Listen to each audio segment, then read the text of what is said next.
Sejak kapan waktu bisa dipersingkat? Ana jadi bingung ya, waktu dipersingkat gitu. Masya Allah. Sejak kapan? Nggak. Barakallahu fikum. Ana pernah belajar katanya pembawa acara itu nggak boleh untuk mempersingkat waktu. Karena waktu memang nggak bisa dipersingkat. Barakallahu fikum. Ahibati fillah, waktu kita 24 jam dan akan tetap 24 jam. Tapi bagaimana kita apa istilahnya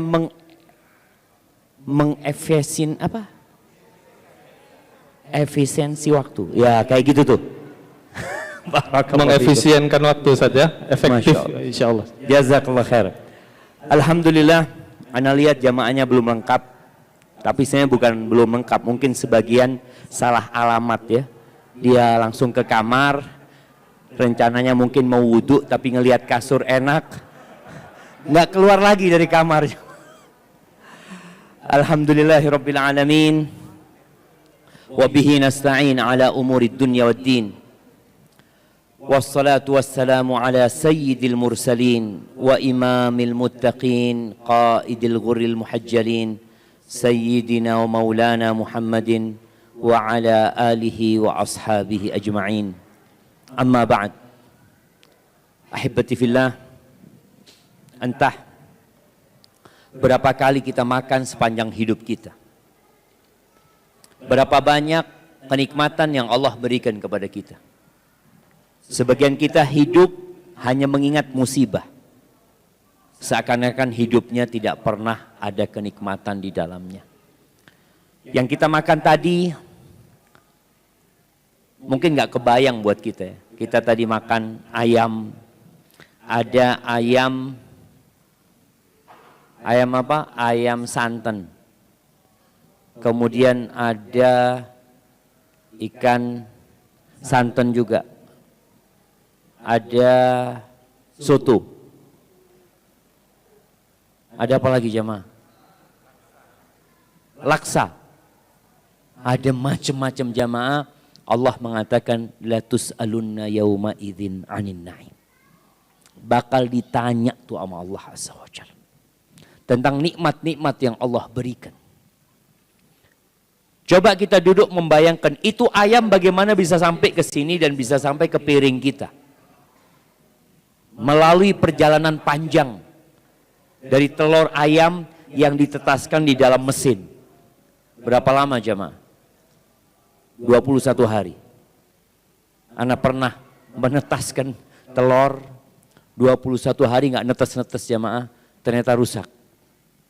Tapi ternyata yang itu yang kita makan nggak rusak jemaah. Dikeluarkan dari mesin itu, kemudian mulai diseleksi dia tuh. Mana yang akan jadi ayam potong, mana yang akan dijual di pinggir jalannya.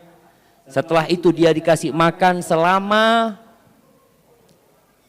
siapa yang piara ayam? Berapa hari ayam potong itu dipelihara? 28 hari. Berapa? 25 hari. 35 hari. Bayangkan, nunggu 35 hari ayam itu jemaah.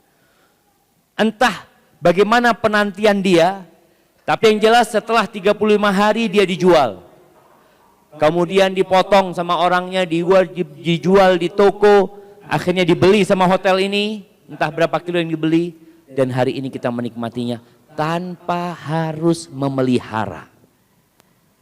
Kalau setiap kali kita mau makan ayam harus pelihara dulu, antum harus nunggu 35 hari. Jadi kepingin makan ayam tuh ngasih makan tiap hari, ya Allah kapan dipotong ini ya. Tapi kan kita nggak membayangkan hal itu. Itu nikmat yang besar. Itu baru ayamnya. Bagaimana tadi ada ikan yang kita juga makan. Bagaimana ada daging sapi yang sekarang banyak sapi kena penyakit PMK, mulut dan kuku ya. Mudah-mudahan tadi yang kita makan itu nggak termasuk yang sakit ya. Bisa bayangin berapa lama lagi orang pelihara sapi sampai disembelih? Berapa tahun jemaah? Boleh jadi 2 tahun. Bisa kita bayangkan kalau kita makan daging sapi harus memelihara.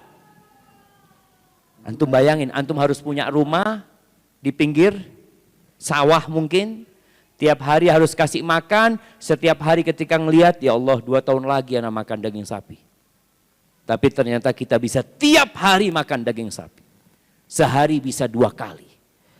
Dan bayangkan dengan nikmat-nikmat yang lainnya, Allah mengatakan la tus'alunna yauma idzin 'anin na'im. Kalian benar-benar akan ditanya kelak pada hari kiamat tentang nikmat-nikmat yang Allah berikan. Dibuat apa jemaah? Tema kita dahsyatnya persidangan akhirat. Kita melihat ya di dunia ini, ketika orang terjerat sebuah kasus, dia mulai pusing. Nanti dipanggil sama polisi. Panggilan pertama menjadi saksi, lama-kelamaan jadi tersangka. Iya, tersangka dulu apa terdakwa? Tersangka dulu ya. Bagaimana dia sudah mulai konsultasi dengan pengacaranya ini dan itu, mulai minta doa orang tuanya, minta doa kerabatnya, mulai sholatnya ditambah, puasanya dia kencengin karena dia punya masalah. Dia sudah naik menjadi tersangka, lalu naik lagi jadi terdakwa, dan kita semua akan jadi terdakwa. Semuanya kita akan disidang karena kita telah diberi fasilitas yang begitu indahnya oleh Allah Azza wa Jal. Lalu ternyata kebanyakan di antara kita menggunakannya untuk kemaksiatan. Ya, kalaupun sebagian mungkin menggunakan untuk ketaatan, tapi tidak sesuai. Seharusnya kalau kita makan enak kayak tadi jemaah, sholat malamnya berapa banyak jemaah? Masa cuma 3 rakaat? Salah seorang alim ulama pernah suatu malam dia itu makan sampai kenyang. Ketika dia sadar, kadang-kala orang makan tuh nggak sadar jemaah, karena enak ya, dia makan lagi, padahal adabnya Rasul SAW mengajarkan kepada kita 1/3 buat makanan, 1/3 buat minuman, 1/3 buat nafas. Nih sampai tempat nafasnya hampir habis. Pernah melihat orang yang sendawa? Oh, itu nafas itu cari ruang untuk keluar jamaah karena ketutup makanan. Ketika Nabi SAW duduk dengan seorang sahabat waktu itu bersendawa, Nabi SAW mengatakan, kuffa anna jusha'ak, tahan sendawamu dari kami. Kan biasanya mengeluarkan suara jamaah. Fa inna atwalan nas ju'an yaumal qiyamah aktsaruhum shiba'an fid dunya. Orang yang paling panjang laparnya di akhirat nanti, yang paling sering kenyang di dunia. Tapi kadang-kala kita nggak sadar. Ini alim ulama ini makan sampai kenyang, dia sadar. Maka dia mengatakan biasanya keledai itu kalau dikasih makan banyak, maka berarti dia akan dikasih tugas yang berat. Keledai itu kalau dikatakan, oh nanti mau ngangkut ini, ngangkut itu, perjalanan panjang, apa yang dilakukan oleh pemiliknya? Kasih makan lagi. Karena dia akan kerja keras. Maka kata orang ini ketika ingat dengan keledai, kalau gitu kayaknya Allah kasih makan aku banyak supaya aku malam ini bangun. Akhirnya dia nggak tidur malam itu sampai subuh sholat malam jamaah. Kalau kita kenyang malah nggak bangun. Allahu Akbar jamaah. Ahibati fillah. Di dalam Al-Quranul Karim, Allah Azza wa Jal banyak menceritakan tentang hari akhir. Banyak sekali. Bahkan menjadi poin-poin inti dari dakwah Rasul SAW ketika berada di Mekah. Itu beriman kepada Allah, beriman kepada hari akhir, dan mempercayai kenabian Nabi Muhammad SAW. Itu poinnya. 10 tahun berdakwah nggak ada kewajiban sholat. Belum. Puasa juga enggak. Terus apalagi? Jilbab nggak ada kewajiban jilbab. Zakat juga tidak. Minuman keras juga masih halal di kota Mekah. Halal jemaah. Jadi para sahabat Nabi itu, mereka minum, bahkan kadangkala mereka minum sebelum sholat. Minum dulu. Kemudian ketika sholat sambil mabuk dulu jemaah. Akhirnya turun ayat yang mengatakan, ya ayyuhalladzina amanu la taqrabus sholata wa antum sukara. Wahai orang-orang beriman, kalian jangan mendekati sholat dalam kondisi mabuk. Bagaimana kalau imamnya mabuk? Sholat bisa 12 rakaat. Betul, karena memang mereka mabuk. Awalnya diperbolehkan.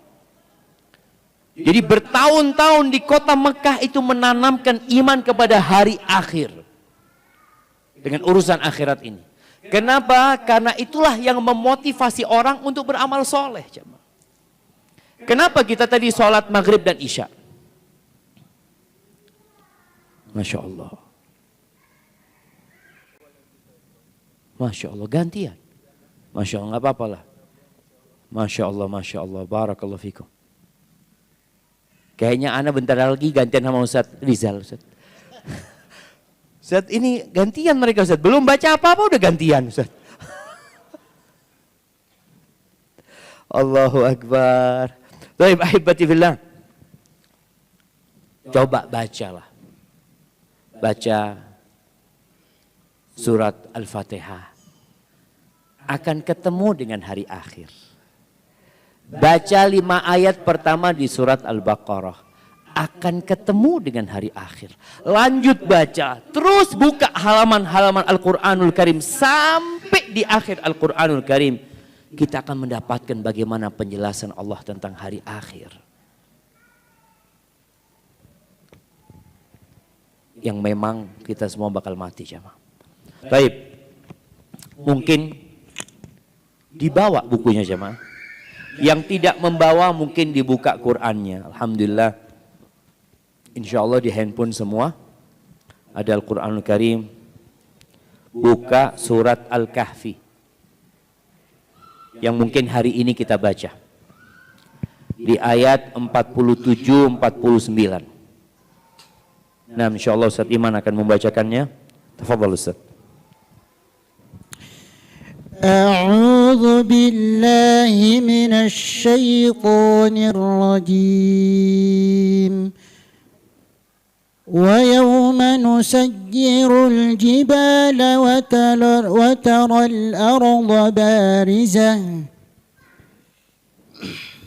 وترى الأرض بارزة وحشرناهم فلم نغادر منهم أحدا وعرضوا على ربك صفا لقد جئتمونا كما خلقناكم أول مرة بل زعمتم أن لن نجعل لكم موعدا ووضع الكتاب فترى المجرمين مشفقين مما فيه ويقولون يا ويلتنا ما لهذا الكتاب لا يغادر صغيرة ولا كبيرة إلا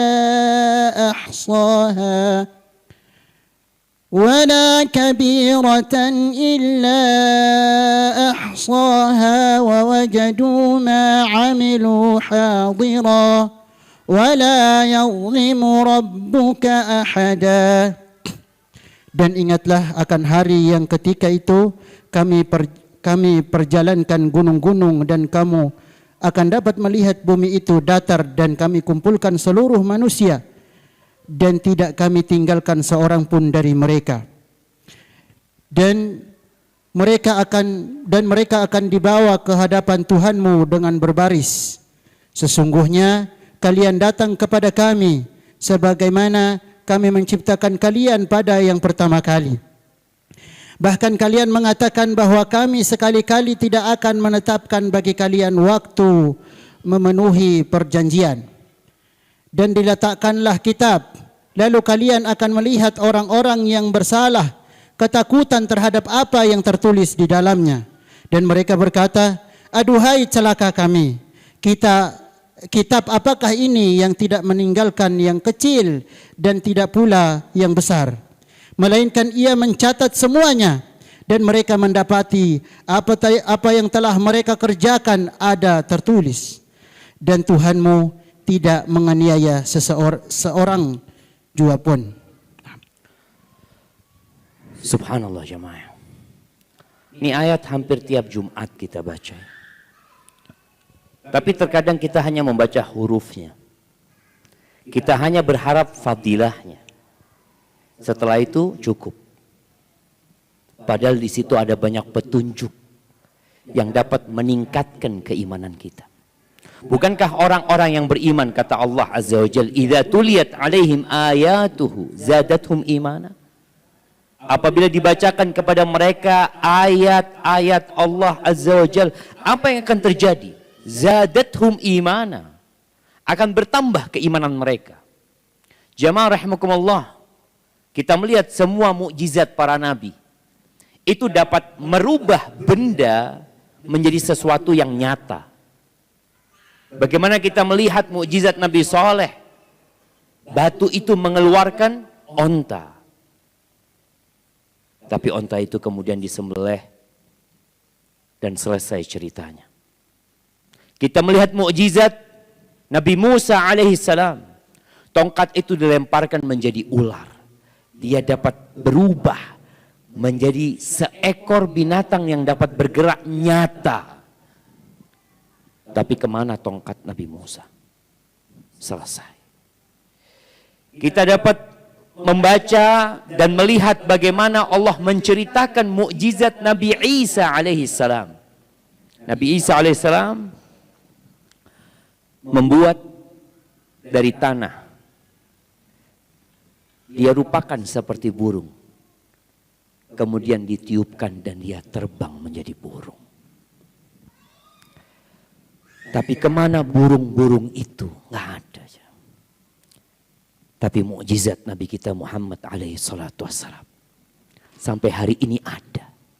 Dan mukjizat itu merubah manusia yang mati, hatinya menjadi hidup dan bermanfaat dalam kehidupan ini. Sampai hari ini jemaah. Kalau antum membaca Al-Quranul Karim, antum menghayatinya, antum akan berubah. Mau tidak mau. Bagaimana Umar bin Khattab radhiyallahu ta'ala anhu yang begitu jahatnya. Jahat Umar ini jemaah. Sebelum masuk Islam. Bagaimana ceritanya Laila. Atau ceritanya Amir suaminya Laila. Ketika malam mereka hendak hijrah ke Habasyah. Umar datang menjumpai Laila. Ketika dilihat sama Umar, ditanya, mau kemana kalian? Kata dia. Kata Laila mengatakan, kita akan hijrah meninggalkan bumi ini. Kita akan beribadah di mana Allah memperkenankan bagi kita di buminya.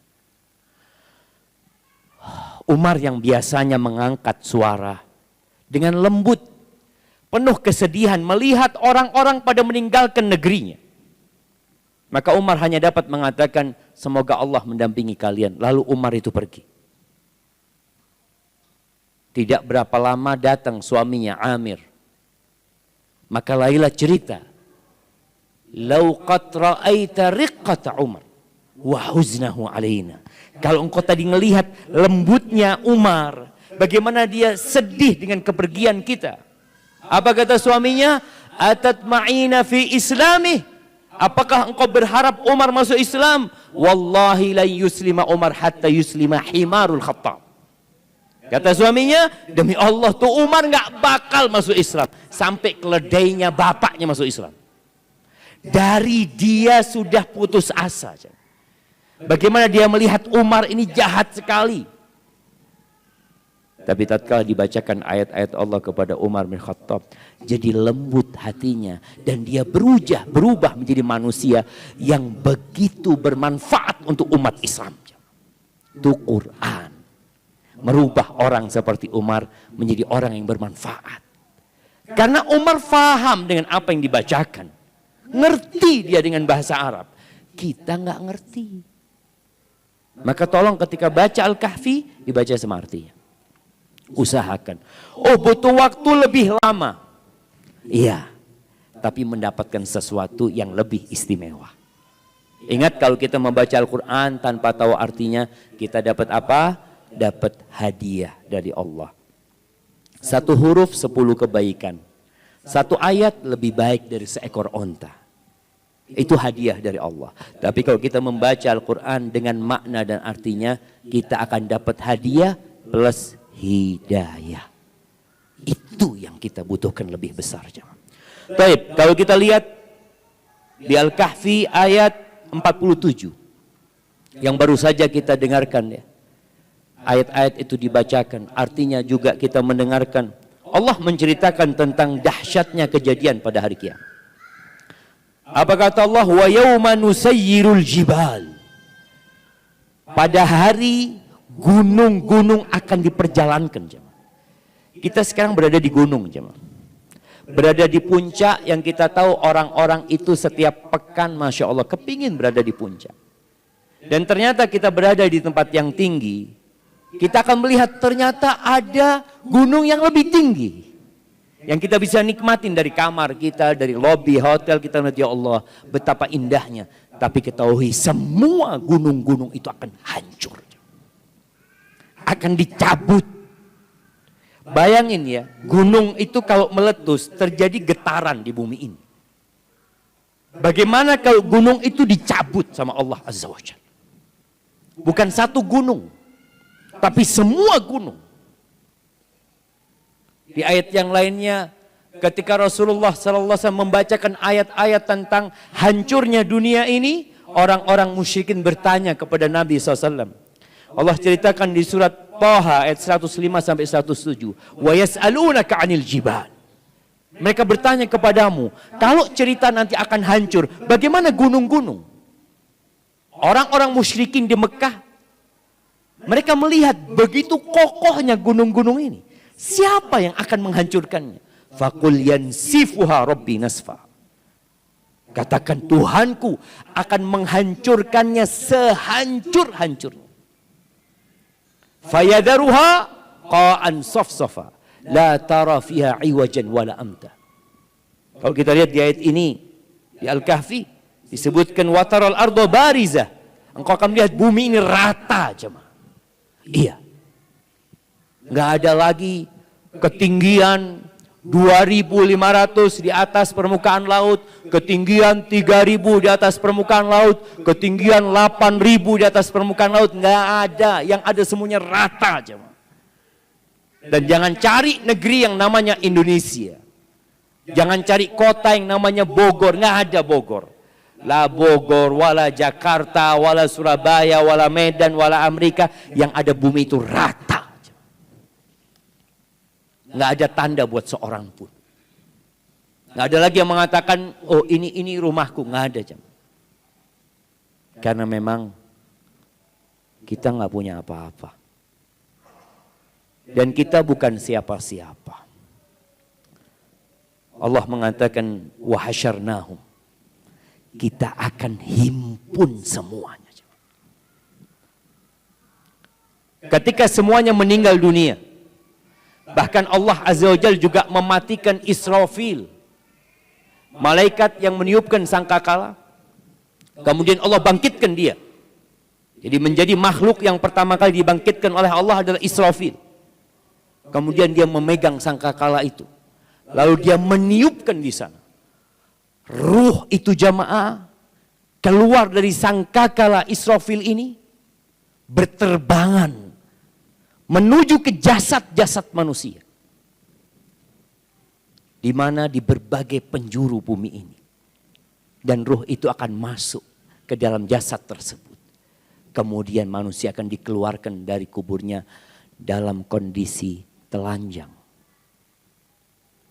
Nggak ada baju. Sekarang ini Masya Allah. Kita lihat emak-emak dengan seragamnya. Kita lihat ya. Bapak-bapak dengan pakaian yang bagus, Masya Allah. Kita lihat di luar sana banyak yang jual pakaian dengan merek yang macam-macam. Mungkin kita sekarang bisa membeli, jamaah. 1000 helai pakaian dengan harta kita. Kita bisa membeli ratusan celana buat kita.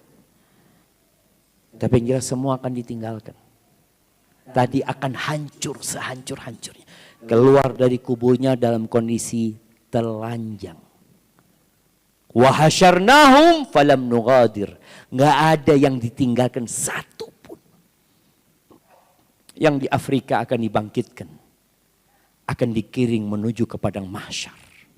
Yang di Indonesia entah ada berapa miliar nanti manusia yang akan dibangkitkan. Tapi ingat, tidak ada satupun yang ditinggalkan. Mereka keluar dalam kondisi telanjang. Rasulullah SAW mengatakan, bagaimana keluar dari kuburannya manusia itu hufatan, uratan, ghurlan, buhman. Mereka akan dibangkitkan dalam kondisi telanjang, tidak beralaskan kaki. Belum disunat dan tidak membawa apa-apa. Masya Allah, kita ke Bogor berapa hari jamaah? Sampai hari Ahad. Berapa bekal yang kita bawa jamaah? Anak kalau ngelihat ya, apalagi mak-mak maunya sehari salin 3 kali. Supaya nanti kajian zuhur nggak sama bajunya sama yang kajian subuh. Nggak enak, malu lah, masa pakai yang tadi lagi. Ada yang bawa tas 3, mama ada. Kajian subuh tasnya beda, Masya Allah. Nanti zuhur ganti lagi, isya ganti lagi, Allahu Akbar. Iya, itu dunia kita lihat. Masya Allah, kita semua bawa perlengkapan buat anak-anak kita. Bicara makanan, kita persiapkan makanan buat kita di kamar. Air kita persiapkan juga. Kurang air yang diberikan, beli kita. Bisa kita lakukan tuh. Nanti nggak ada. Nggak bawa apa-apa. Kemudian apa kata Allah Azza wa Jal? Falam nughadir minhum ahada. Wa uridu ala rabbika saffa. Dan semua akan ditampakkan kepada Allah satu soft. Ada yang mengatakan bersoft-soft. Ada yang berpendapat enggak, satu soft semua manusia. Berapa jumlahnya? Kita lihat tempat ini. Kalau satu soft bisa nampung berapa? Berapa orang? 100, 200. Gimana kalau jumlah manusia nanti 20 miliar manusia. 30 miliar manusia. Mereka satu soft. Dan itu mungkin bagi Allah Azza wa Jalla. Aisyah sempat bertanya kepada Nabi SAW, ya Rasulullah, ar-rijal wan nisa, gimana kondisinya? Laki-laki dan wanita telanjang. Antum sekarang di dunia, ngelihat orang gila telanjang, hampir nabrak antum. Naik mobil. Itu apa tadi? Nah, tapi pada hari akhir itu, Aisyah bertanya, gimana ya Rasulullah? La al-amru a'zamu min dzalika hasya. Urusannya lebih dahsyat dari itu, daripada orang memikirkan ini telanjang, itu telanjang. Enggak ada, yang semua memikirkan nafsi, nafsi. Diriku, diriku. Bahkan Allah mengatakan yauma yafirrul mar'u min akhi wa ummihi wa abihi wa sahibatihi wa akhi wa sahibatihi wa bani.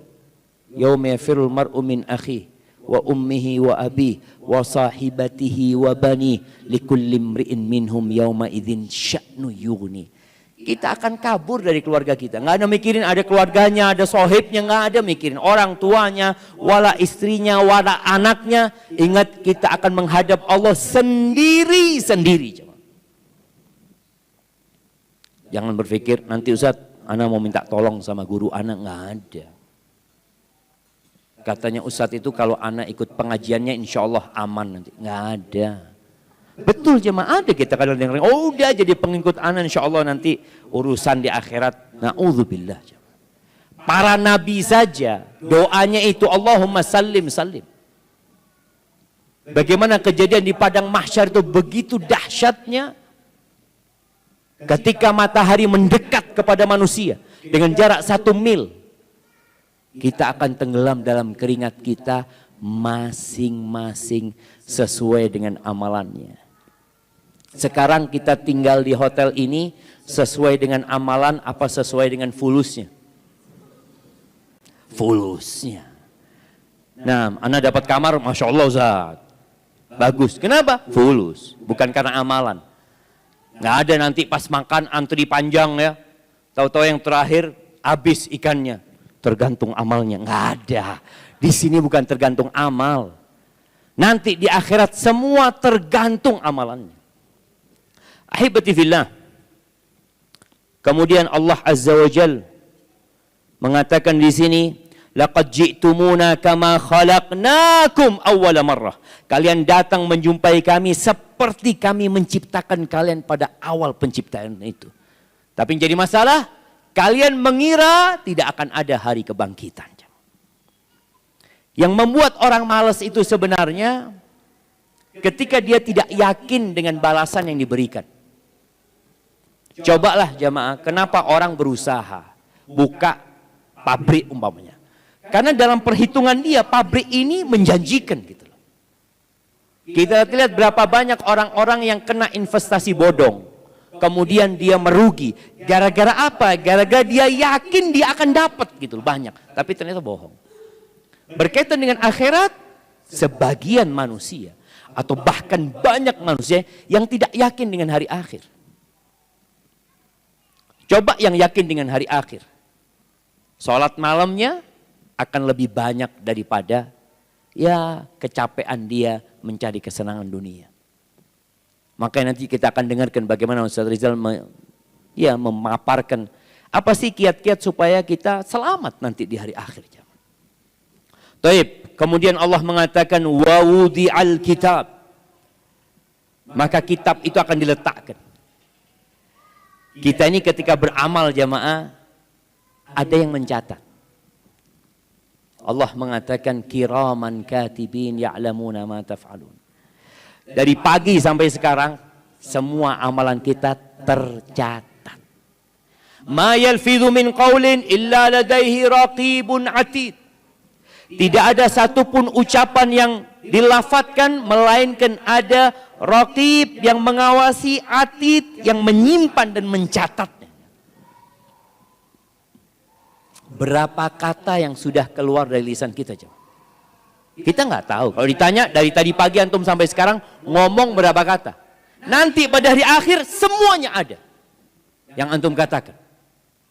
Nikmat-nikmat yang Allah berikan. Kita mungkin lupa, tadi ana makan nanas itu berapa potong. Lupa antum. Tadi yang ambil nasi berapa butir? Nggak tahu antum. Tapi nanti pada hari kiamat akan tahu semua nikmat yang Allah berikan kepada kita. Bicara amalan semuanya dicatat, nggak ada satupun yang dilupakan. Allah Azza wa Jal mencatat yang besar, yang kecil, yang lebih kecil, yang tersembunyi. Sebagian kita melakukan dosa tanpa ada satupun yang tahu. Istrinya nggak tahu, anaknya nggak tahu, nggak ada. Dia juga nggak pernah cerita tentang dosa itu. Nanti pada hari kiamat dia akan lihat, ya Allah ini dosaku. Dan boleh jadi dari tadi pagi kita sampai sekarang nih, dosa kita lebih banyak daripada amal soleh kita. Apa yang kita omongin tadi? Apa yang kita tonton? Maka kita itu memang perlu liburan bersama jemaah. Supaya nggak banyak dosa. Ana datang kemarin. Ana ngomong sama anak ana, sama adiknya diajak berenang. Nggak sampai 5 menit sudah turun. Ana ngomong kenapa turun berenang? Aduh bah. Pada pakai baju bikini semua di atas bah. Iya jemaah. Berapa banyak dosa yang kita lihat, mungkin kita nggak merasa jemaah. Ngelihat apa? Lihat paha. Kalau paha ayam halal jemaah. Nggak ada masalah, ini paha manusia Ustaz. Kita melihat ini itu wallah. Ada dosa-dosa yang kita mungkin tidak sadar. Maka pada hari kiamat bagaimana manusia mengatakan fataral mujrimina mushfiqina mimma fi. Orang-orang yang melakukan dosa itu benar-benar sedih, takut, cemas dengan apa yang telah dia lakukan pada hari itu. Wa yaqulun ya wailatana ma li hadzal kitab. Dia akan mengatakan celaka kami. Aduhai betapa sengsaranya kami. Kenapa kitab ini tidak menyisihkan, tidak meninggalkan satu pun amal. La yughadiru saghiratan wala kabiratan illa ahsaha. Melainkan semuanya akan ditulis di sana, jemaah. Sejak kita baligh ya. Kalau bicara pencatatan amalan itu, kata Nabi SAW, rufi al-qalam an thalath. Pena malaikat itu diangkat. Tidak mencatat amalan 3 orang. Nah, yang bisa jawab kasih hadiah, Ustaz. Nah, siapa 3 orang yang amalannya tidak dicatat? Nah, silahkan mic-nya. Nah, panitia akhwat, mohon mic diberikan kepada yang angkat tangan.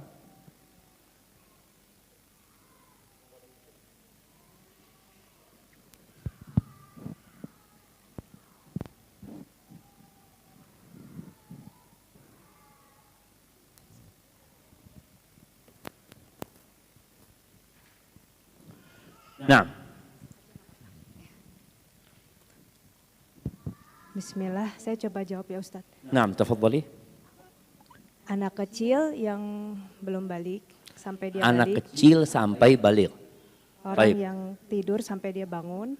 Orang yang tidur sampai dia bangun. Orang yang hilang ingatan atau gila sampai dia sadar.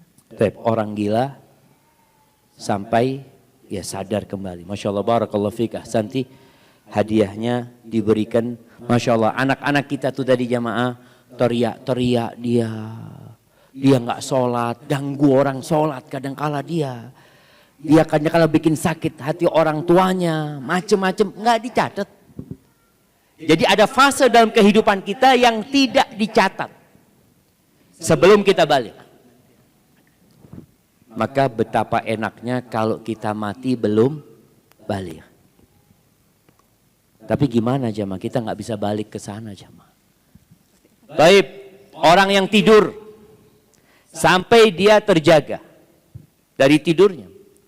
Maka kalau kita lihat orang yang ketiduran nggak sholat, ketiduran dia tidur umpamanya jam 11 tadi kecapean dari safar, dia tidur baru bangun isya.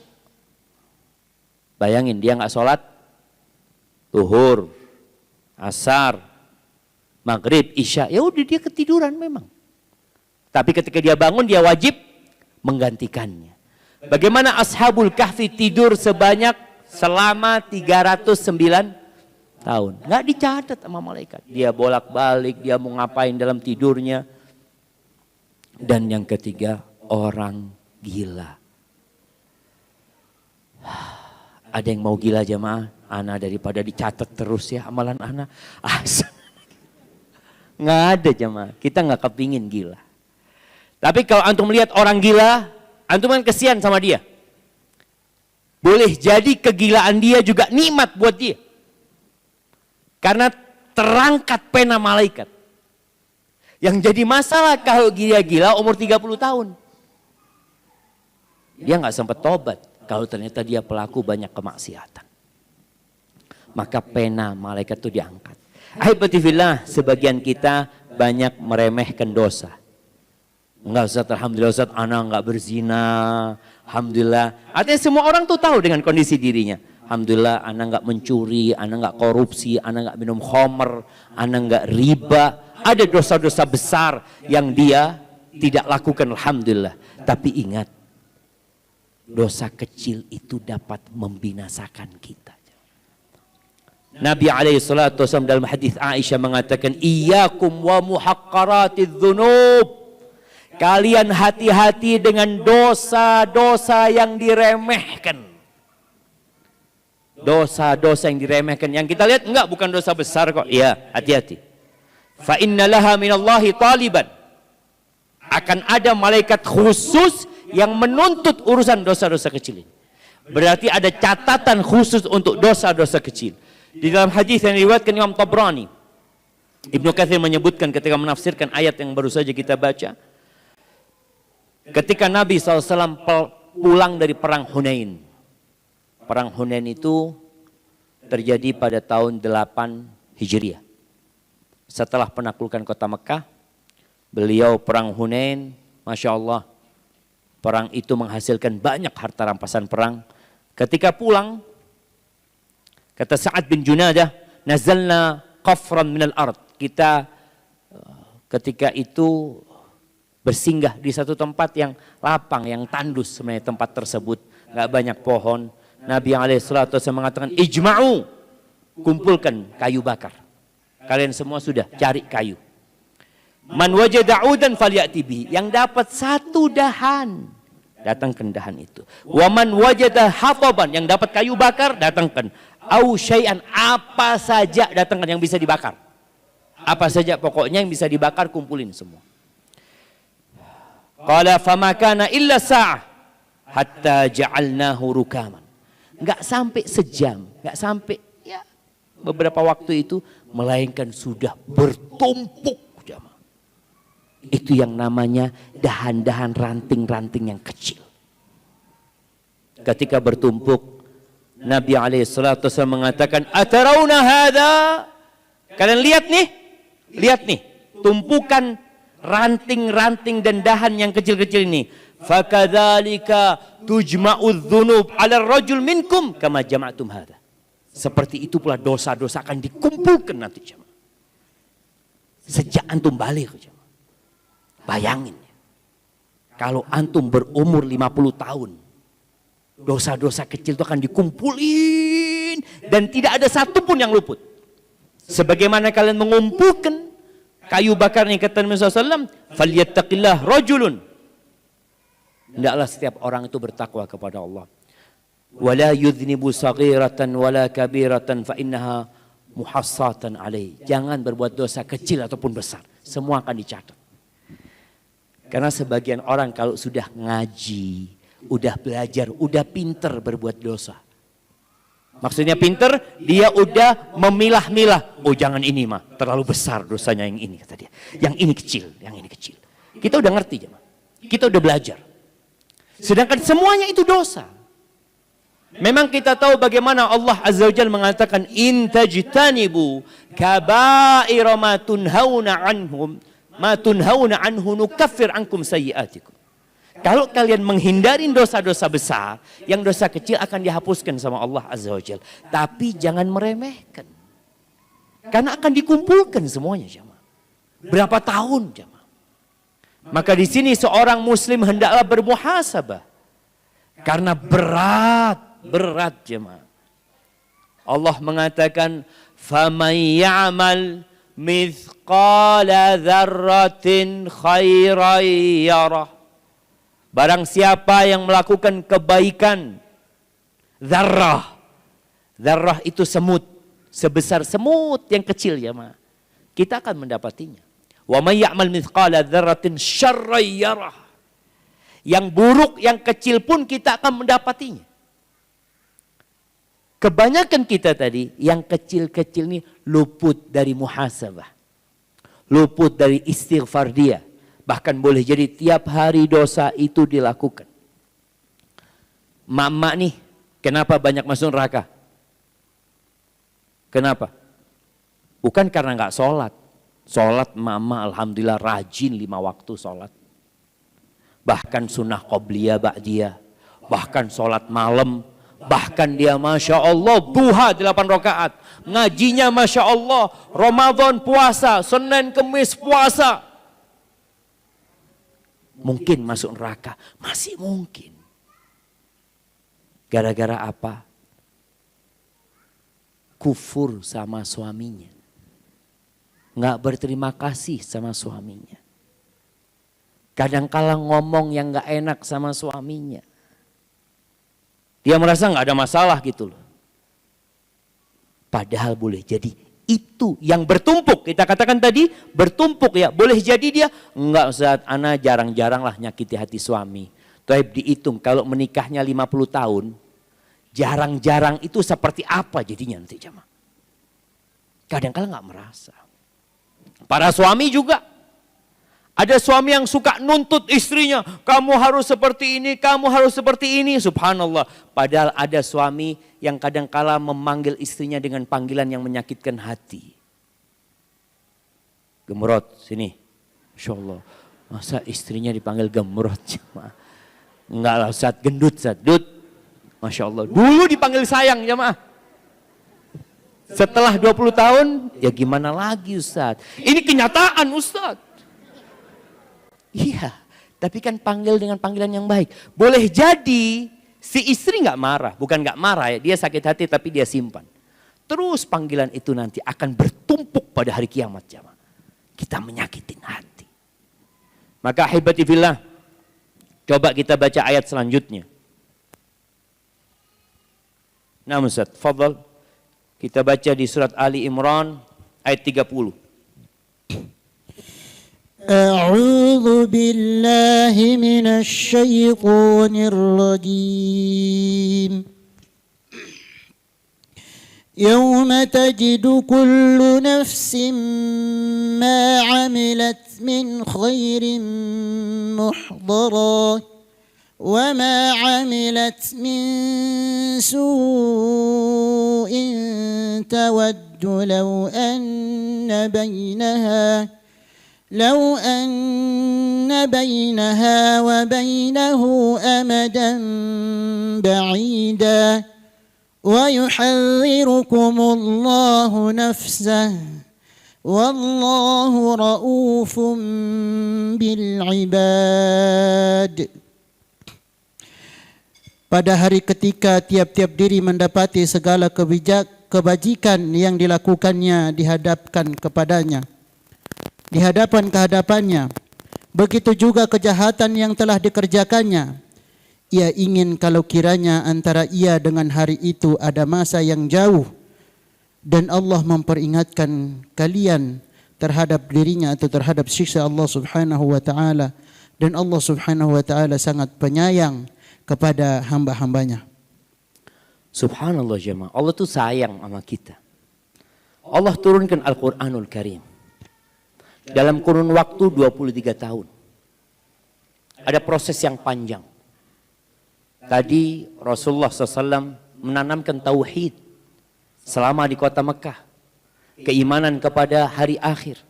Keimanan kepada kenabian Nabi kita Muhammad alaihissalatu dan terus. Lalu Allah katakan di sini akan ada hari. Setiap orang akan mendapatkan segala kebajikan yang dia lakukan di hadapannya. Kita berasa enggak kalau bicara sodakoh kita? Ingat, Ana berulang kali menyampaikan sodakoh itu persentase jamaah nanti pada hari kiamat. Ikut persentase. Gimana persentase? Nabi SAW pernah mengatakan sabaqa dirhamun mi'ata dinar. Ada orang sodakoh 1 dirham dapat mengalahkan yang sodakohnya 100 dinar. Bayangin ya 100 dinar itu kira-kira 400 juta. 1 dirham itu cuma ya paling banyak 100.000. Gimana sodakoh 100.000 bisa mengalahkan yang 400 juta? Karena ternyata orang yang sodakoh 1 dirham ini hanya punya harta 2 dirham. Bas. Itu yang dia miliki. Dia sodakohkan 1 dirham, 100.000 tadi. Berapa persen dari hartanya? 50% jamaah.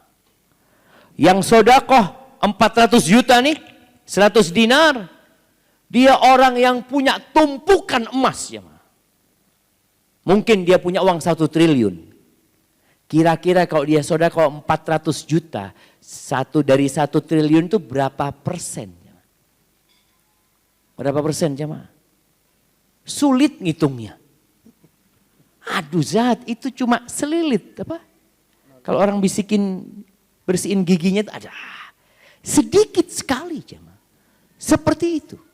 Jadi ketika disebutkan di sini bahwa pada hari itu semua akan mendapatkan apa yang dia kerjakan.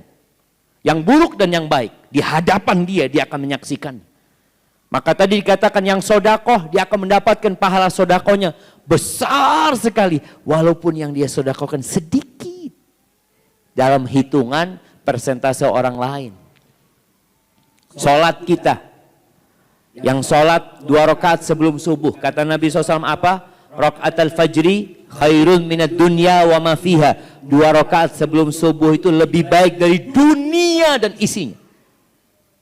Antum kalau dikasih 2 pilihan, punya hotel Botanika ini, sama kehilangan 2 rakaat sebelum subuh.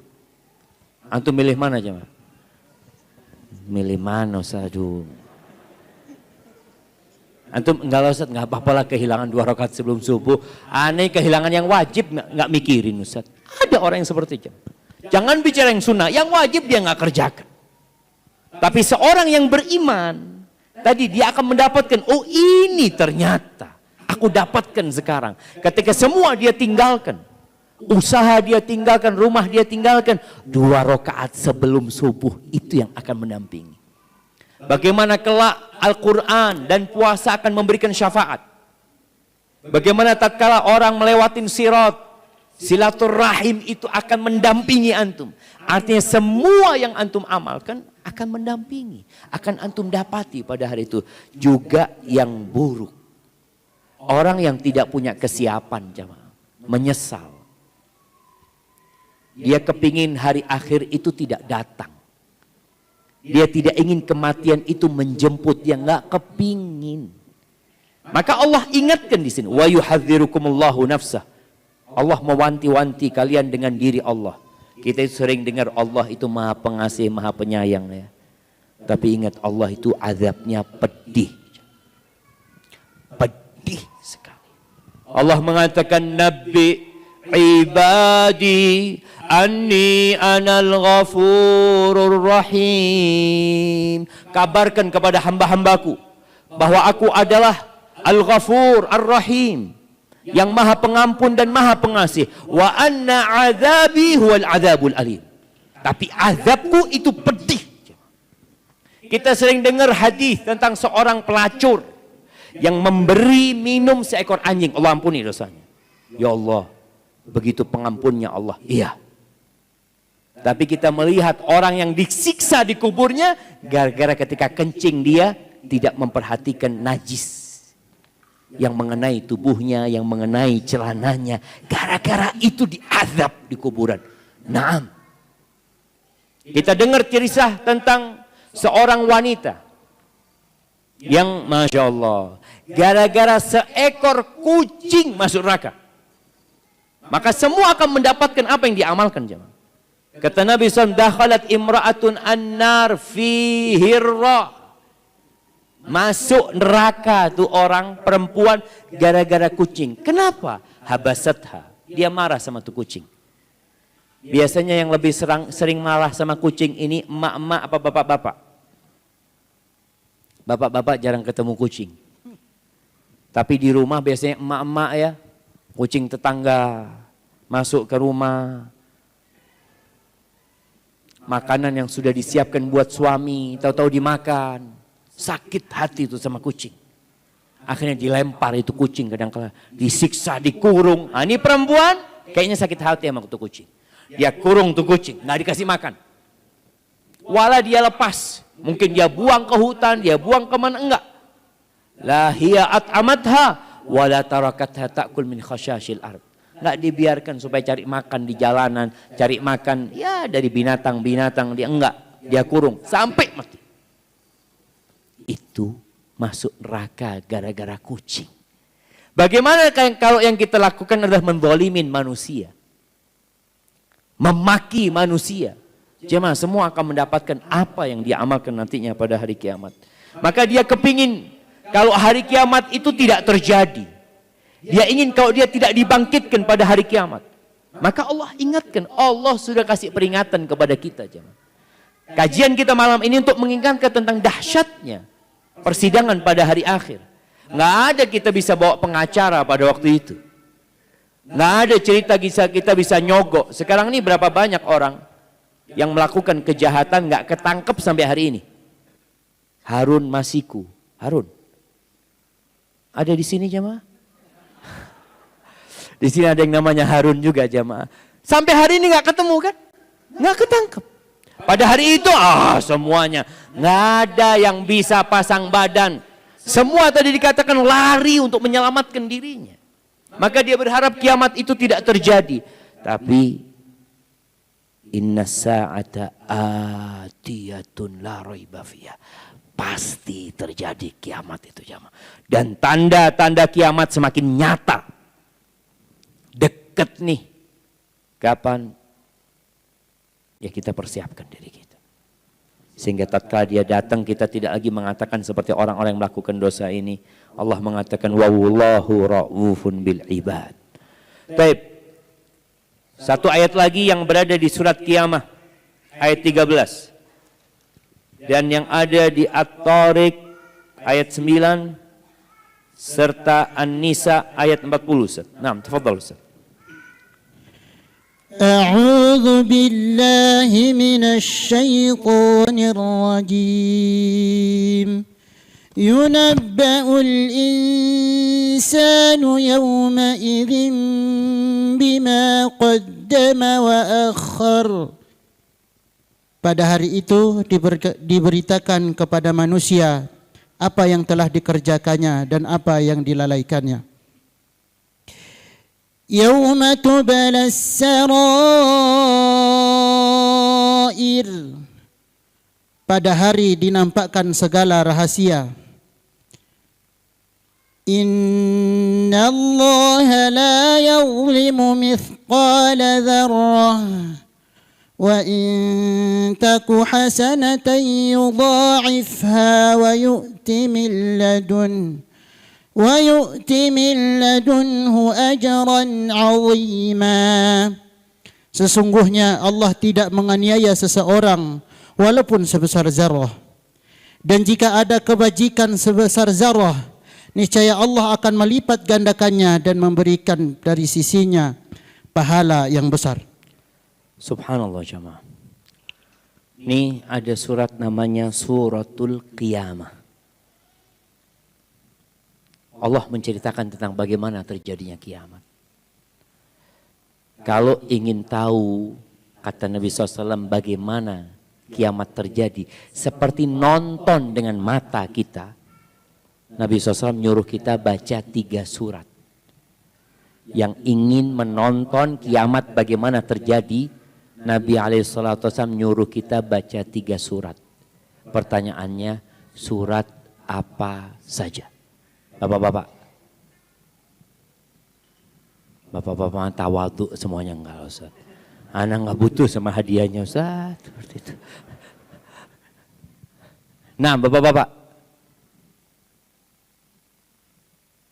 3 surat Nabi SAW mengatakan yang ingin melihat kiamat seperti nonton langsung dengan matanya, suruh baca 3 surat. Taib. Kayaknya emak-emak, Masya Allah. Taib, tafadhali. Naam, mic-nya.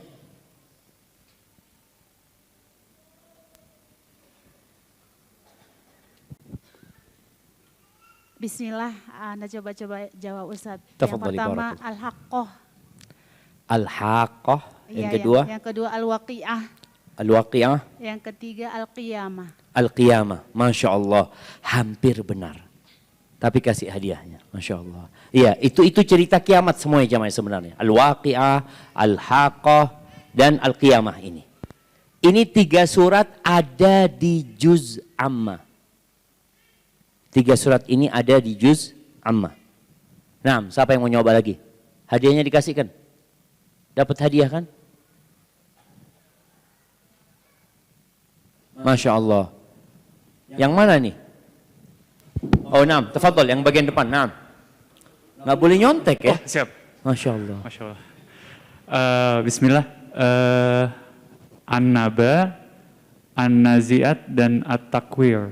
Masya Allah. Barakallahu fikum. Hampir benar. Masya Allah. Kasih hadiahnya. Nah. Sama jemaah. Itu, makanya tadi kita lihat, itu cerita kiamat semuanya.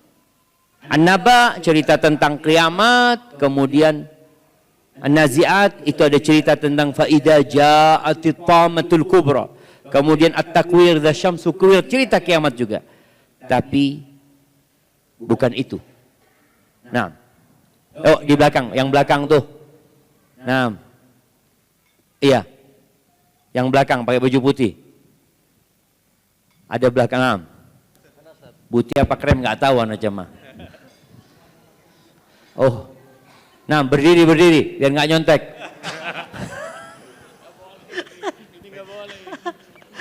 Quran surat At-Takwir, Insyikok dan Infitor. Masya Allah, betul. Tapi hadiahnya dipotong separuh ya karena nyontek tadi. Barakallahu fikum. Naam jamaah. Itu surat pendek semuanya jamaah. Kasih hadiah. Naam, kasih hadiah. Masya Allah. Ini yang benar jawabannya malah. Masya Allah. Barakallahu fikum. Yang pertama apa? At-Takwir. Subhanallah jamaah. Baca nanti sebelum tidur baca At-Takwir. Dan harapan ana memang kalau bisa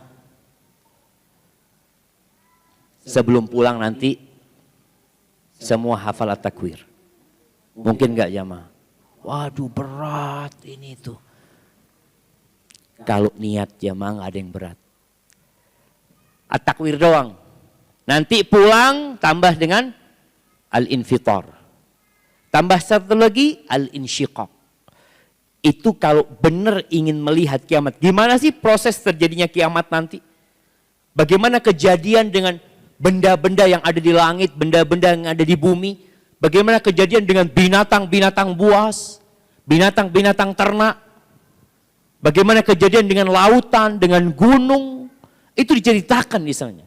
Bagaimana gunung akan terbelah memuntahkan yang di dalamnya nanti. Bagaimana gunung itu, Allahu Akbar. Seperti tadi yang kita telah baca. Maka baca 3 surat itu. Yang pertama apa? At-Takwir. Yang kedua Al-Infitar. Yang ketiga Al-Insyiqaq. Baik, di surat Al-Qiyamah ini yang tadi kita baca, Allah Azza wa Jalla mengatakan yunabba'ul insanu yawma idzin bima qaddama wa akhar. Di ayat selanjutnya balil insanu ala nafsihi basirah walau alqa ma'adzirah.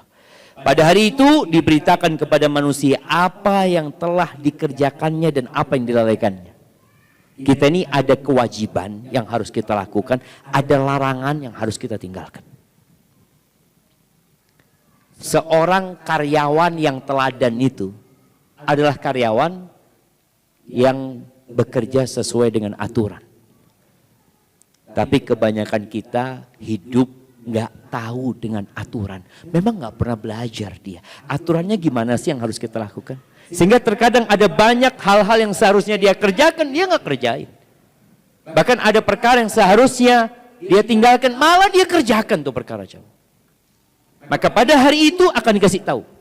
Nih, kau nggak ngerjakan ini. Dia akan lihat dalam kitabnya, iya ya, anda nggak ngerjain ini. Semua tercatat. Dan orang itu sebenarnya tahu ya dengan diri kita masing-masing. Makanya kenapa Umar bin Khattab nyuruh kita bermuhasabah. Hasibu anfusakum qabla an tuhasabu. Kalian coba hisab diri kalian, hitung-hitunganlah. Supaya persidangan nanti kita sudah punya kesiapan. Sehingga kita tahu mana yang kita harus bertobat dan mana yang cukup dengan beristighfar. Mana yang seharusnya kita minta maaf kepada orang yang kita zalim dan mana yang nggak perlu kita minta maaf sama dia. Karena ini kesalahan nggak berkaitan dengan manusia, tapi antara kita sama Allah Azza wa Jalla. Kemudian di surat At-Tariq ayat 9 Allah katakan yauma tublas sarair. Pada hari dinampakkan segala yang rahasia. Allah jamaah. Bagaimana bapak nanti malunya sama anak-anaknya. Ketika ditampakkan, loh ternyata bapakku kayak gini ya. Ditampakkan jamaah. Rahasia-rahasia yang nggak ada yang tahu ditampakkan. Makanya boleh jadi ada orang yang kelihatannya baik, beramal soleh, ternyata riya selama ini dia. Ketika dirinya nggak tahu, mungkin anaknya, masya Allah, senang dengan bapaknya. Mungkin bapaknya senang dengan anaknya. Tapi pada hari itu yang tersembunyi pun akan ditampakkan. Sehingga benar-benar kita perlu berhias pada hari itu jemaah. Paling enggak antum malulah Gimana kalau nanti ana di sidang kemudian ketahuan sama orang-orang, loh ternyata Bapak Fulan ini tidak seperti zahirnya. Zahirnya kayak orang soleh, Masya Allah. Ternyata banyak rahasia-rahasia yang isinya dosa. Sekarang nggak ketahuan. Makanya kalau dosa itu jamaah ada baunya. Kira-kira kita bisa duduk bersama di sini jamaah? Ya, kalau dosa itu ada baunya, insya Allah antum nggak akan dengarkan kajian anak. Tapi Allah sembunyikan. Namun bagaimana kita memperbaiki yang rahasia-rahasia itu? Kita perlu punya amalan-amalan yang tersembunyi. Jadi jangan takut juga kalau kita beramal harus kelihatan orang, enggak. Bicara sodakoh, Allah mengatakan intubdus sadaqat fa ni'immahi. Kalau kalian sodakoh terang-terangan itu baik. Baik kata Allah, bagus. Wa in tukhfuha wa tu'tuhal fuqara fa huwa khairun lakum. Tapi kalau kalian sembunyikan, kemudian kalian berikan kepada orang-orang fakir, nggak ada yang tahu. Wallahi sekarang jamaah begitu mudahnya kita menyembunyikan amalan, nggak kayak dulu. Oh Ustaz, sekarang lebih susah menyembunyikan amalan Ustaz. Enggak. Malah kita mudah menyembunyikan amalan. Kalian sembunyikan. Berikan kepada orang-orang fakir. Fahuwa khairul lakum. Itu lebih baik buat kalian. Maka jangan pernah takut amalan kita nggak tercatat. Lu gimana Ustaz? Orang sodako di masjid. Anda nggak laporan, Anda tidak, apa istilahnya? Konfirmasi ya? Anda nggak konfirmasi sama itu, Anda transfer doang, sudah. Udah dicatat gitu loh. Baik pihak masjid mengatakan iya, udah diterima, atau mereka pun mungkin juga tidak mencatat nama kita. Hanya tertulis hamba Allah. Akan ditampakkan semuanya jemaah. Maka berusaha kita punya rahasia yang baik. Bukan rahasia yang buruk jemaah. Kemudian di surat An-Nisa ayat 40. Nih Allah katakan innallaha la yadhlimu mithqala dzarrah. Sesungguhnya Allah tidak mendolimi seorang pun walaupun sebesar dzarrah. Nggak ada ceritanya antum punya sedekah tidak tercatat.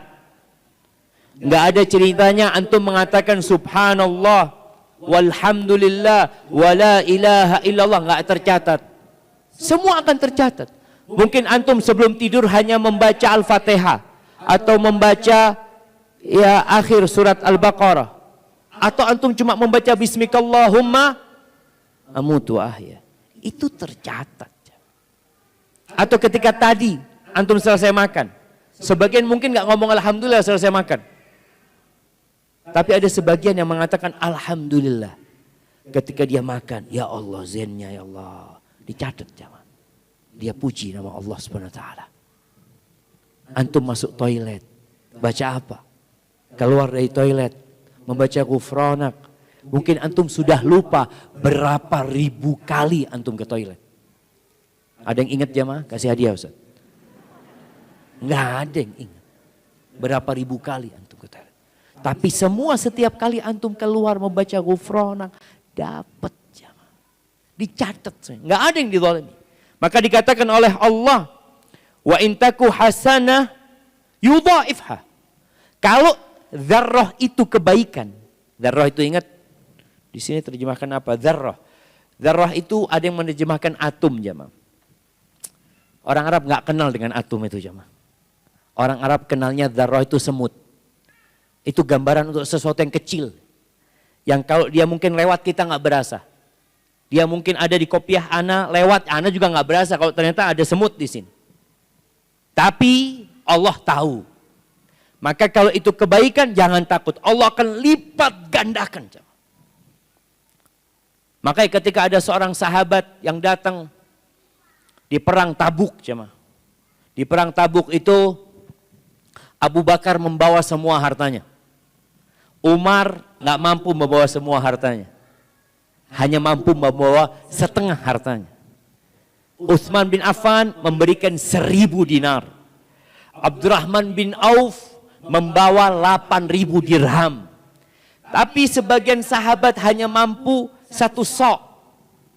Ya 2,5 kilo. dia bawa kurma. Apa kata orang-orang munafik? Kalau orang munafik ngelihat yang zakat, yang sodakonya banyak-banyak, oh ria, kata orang munafik. Kalau ngelihat yang sodakonya dikit, ya Allah nggak butuh sama sodakohmu, bawa pulang tuh. Sebagian, lah jamaah. Walaupun yang antum berikan darah, boleh jadi antum tuh nggak sodakoh.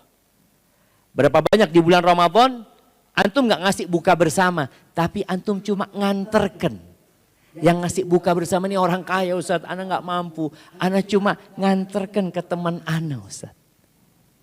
Itu pun kalau kebaikan Allah akan lipat gandakan.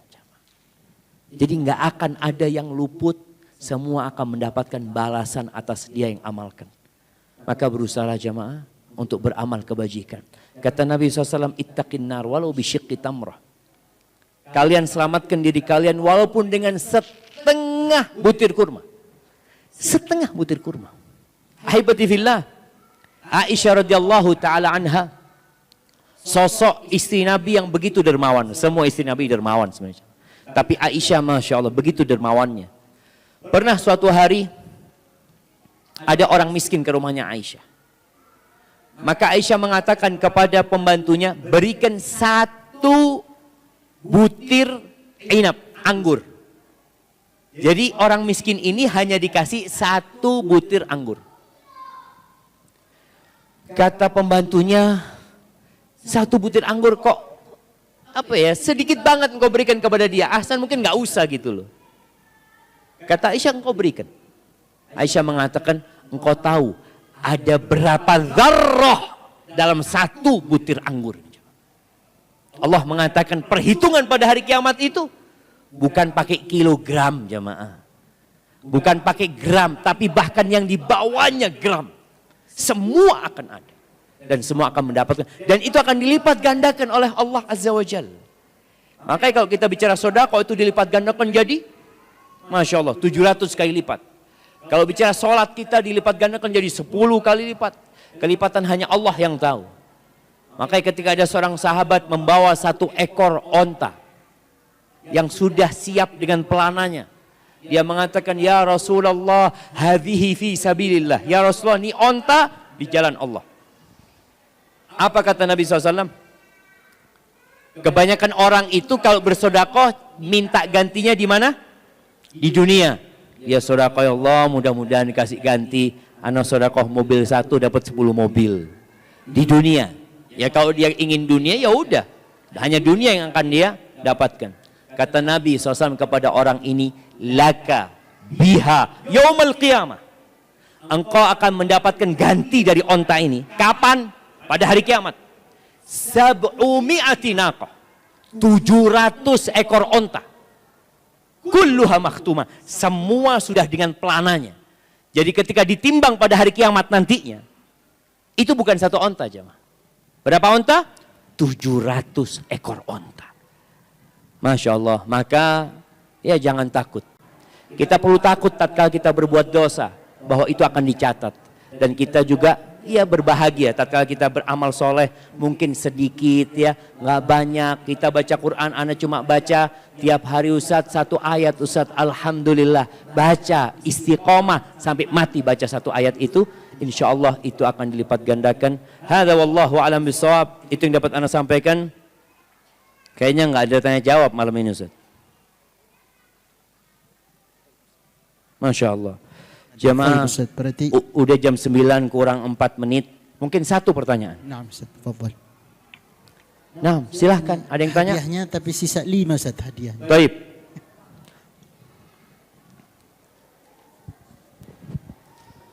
Bismillah. Assalamualaikum warahmatullahi wabarakatuh Ustaz. Waalaikumsalam warahmatullahi wabarakatuh. Jazakallah khair, barakallahu fiqh ilmunya Ustaz. Izin bertanya, 1 aja berarti kalau seandainya cukupnya cuma 1. Tadi dijelaskan mengenai 3 orang yang amal ibadahnya tidak dicatat. Ustaz. Ada orang tua yang kalau sudah tua kan ada penyakit pikun atau Alzheimer itu. Jadi beliau mereka bahkan tidak bisa mengingat apa-apa. Jadi untuk bertaubat pun sudah tidak bisa gitu. Nah, apakah termasuk dalam 3 golongan ini yang amal ibadahnya tidak dicatat atau bagaimana? Dan bagaimana cara, kan mereka tidak bisa ditalkin juga kalau saat meninggal misalnya kita tidak bisa mentalkin mereka. Itu bagaimana gitu Ustaz? Subhanallah jamaah. Jazakallah khair. Masya Allah, barakallahu fiik. Ini pertanyaan menarik jamaah ya. Yang pertama sebelum Anda jawab, ada sebuah doa yang Nabi ajarkan kepada kita alaihi salatu wassalam. Beliau mengatakan, Allahumma inni a'udzubika an uradda ila ardhalil umur. Ya Allah, aku berlindung kepadamu dari umur yang rendah. Jadi dikembalikan kepada umur yang tadi, yang pikun ya. Yang biasanya dia sudah akan merepotkan keluarganya sama anaknya sendiri, nggak ingat ya. Terus doa Nabi SAW, Allahumma matti'na bi asma'ina wa absarina wa quwwatina ma ahyaitana waj'alhu al-waritha minna. Minta tuh. Nabi hampir setiap bermajlis dengan para sahabatnya bacakan doa ini. Ya Allah, bikin kami bisa menikmatin pendengaran kami, penglihatan kami, kesehatan kami sampai mati. Jadikan itu kami mati, kami masih bisa menikmatin nikmat yang Allah berikan. Karena memang tadi kalau sudah tua renta, akalnya sudah nggak bersamanya, biasanya akan merepotkan banyak orang. Pertanyaannya, apakah orang yang seperti ini akan dicatat amalannya atau diangkat pena malaikat? Dia sama dengan orang yang akalnya hilang. Jadi sejatinya akal ini manatut taklif. Akal ini menjadi tumpuan perintah Allah Azza wa Jalla. Makanya kalau kita baca sholat itu siapa yang berakal, berangkat haji yang berakal, puasa yang berakal, selalu yang berakal. Ketika akalnya tidak ada, maka dia sama seperti orang yang tidak punya akal. Sehingga dia bisa jadi seperti anak kecil yang dia juga nggak diangkat, atau seperti orang gila yang akalnya nggak bersama dia. Terus bagaimana kondisi dia Ustadz? Kondisi dia akan dihitung sejak dia balik sampai akalnya itu hilang. Itu yang akan dicatat nantinya. Setelah akalnya hilang, maka dia tidak catat lagi. Loh, bagaimana dengan kematian dia Ustadz? Kalau dia nggak bisa ditalkin, dia sudah berhenti sholat biasanya. Kalaupun sholat orang tua kayak gitu, bisa jadi sholat duhur yang harusnya 4 rakaat, 1 rakaat dia sudah assalamualaikum. Jadi memang sudah nggak bersama dia. Maka ya udah, dia hanya akan dicatat sampai akal dia bersama dia. Ini menunjukkan bahwasanya kita harus sering memohon kepada Allah agar ya Allah berikan nikmat akal sampai ajal menjemput kita, sampai kita mati husnul khatimah. Kalau dia hilang akalnya dalam kondisi amal solehnya banyak, insya Allah bagus buat dia. Karena kan nanti akan ditimbang. Dosa dia ditimbang, keburukan dia akan ditimbang. Maka mana yang lebih berat? Disitulah akan ada keputusan dari Allah pada hari kiamat nantinya jamaah. Dan kalau punya orang tua yang sudah pikun, jadikan itu ladang pahala buat yang hidup. Kadangkala kalau orang yang hidup ini ngelihat orang tua yang sudah pikun ya, udah nggak ingat apa-apa, yang ada dalam benaknya kayaknya abah ini kalau mati mungkin istirahat Ustaz ya. Padahal yang kepingin istirahat siapa? Anaknya, bukan bapaknya. Bapaknya udah nggak sadar apa-apa. Maka jadikan itu ladang pahala buat anak-anaknya. Hadza wallahu a'lam bishawab. Fadhal Ustaz, kayaknya kita lanjutkan besok pagi ya, insyaallah bersama Ustaz Rizal. Baik, tafadhal Ustaz. Syukran Ustaz, jazakumullahu khairan wa barakallahu fikum. Kepada Al-Ustaz Syafiq Riza Basalamah hafizahullah ta'ala.